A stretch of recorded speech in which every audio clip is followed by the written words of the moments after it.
Okay, I think I've delayed this long enough. I'm finally going to put out that BS SimCity ROM.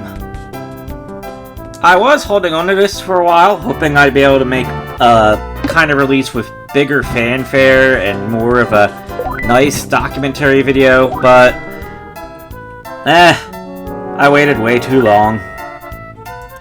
So before I give out the information about this ROM, let me give a brief recap of certain things that have been happening that may be relevant to it. To begin with, we have Cabbusses' YouTube channel, which is great. It is very great. In regards to Satellawave videos, Cabbusses has a lot of archival of SoundLink stuff. And that includes, well, BS SimCity. This channel was put up around November of last year. And it's been being updated with a lot of interesting videos, so I hope you all go check it out. Also of relevance is the Video Game History Foundation's release of the NES SimCity ROM, which is also awesome.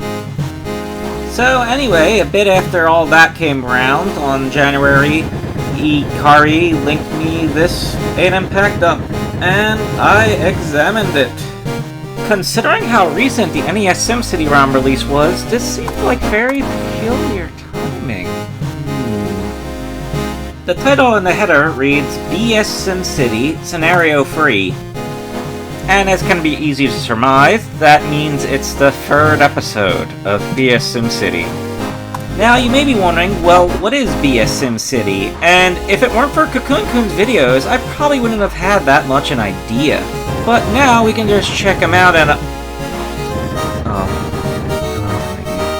Well, I stored the video elsewhere, so I'll just, mute all that audio. Mute all that audio. There we go. Mute all that audio. None of that Victor stuff. There we go. So, BS SimCity was a SoundLink program based off the Super Famicom version of SimCity. So, if you've played SimCity, you probably already have a good idea what this is going to be like. Now, unlike the normal retail game, which lets you pick from a whole load of possible scenarios, your scenario was decided by what episode of BS SimCity you were playing at the time. And the third episode... Oh, hey, that looks familiar, doesn't it? It's Bern, Switzerland. And the objective is basically the same as in the regular retail game, except that you gotta do it in about 50 minutes real time. And among one of the most important mechanical changes in this is that you cannot slow or speed up time. It's all going based on the real-time clock. Now, to explain some of the other mechanical changes, I'm going to brazenly steal information from the Cutting Room Floor Wiki. So, yeah, they mentioned the jazz soundtrack. That actually doesn't apply to the third episode. I'll get to that a bit later. No artificial disasters, so unfortunately that means Bowser's not wrecking anything. Thermal power generation was abolished and replaced with schools. Timed events can happen, which can include gifts, and police time and green time, which will allow you to construct parks or police stations at a discount. The volcano eruption doesn't happen in the Switzerland episode. The bank system was also tweaked, but I'm not entirely sure I like the wording on the TCRF article, so let me try explaining it in my own words. So, once the bank is enabled from the preset timer event, you can actually choose the amount you want the bank to loan to you. And then, once the episode is over, your population is detracted by 1 for every dollar of debt you did not repay. Now, in BS SimCity, population is basically your score. You can even see in the end of the episode when you're shown the St. Giga event submission form, the only number it really tracks at the end is your population. Anyway, outside of all that, and the games have it of periodically stopping to show you a picture now and then, if you've played SimCity before, you should know what you're getting into. I'm pretty certain all the same strats from the Bern, Switzerland scenario from the retail game also work here. And speaking of the retail game, if you compare the file sizes of the ROMs, the retail SimCity is 512 kilobytes, and BS SimCity Episode 3 is double that.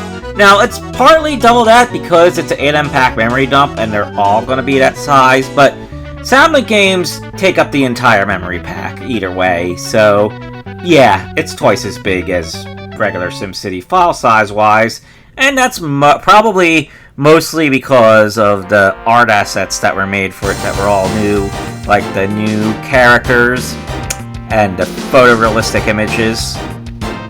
I unfortunately am not the best data miner, but considering how it looks and plays, I would not be surprised if most of the data from the Super Famicom SimCity is intact in this ROM in some manner.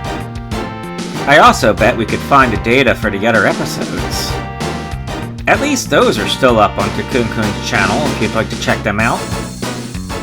I guess Victor didn't find anything in those episodes to block a whole video over. It's kinda strange though. Episode 3's Soundlink audio playlist consisted of a lot of foreign music. And by that I mean maybe they actually took what music was popular in Switzerland at the time and popped it on the playlist. St. Giga makes some of the strangest choices at times.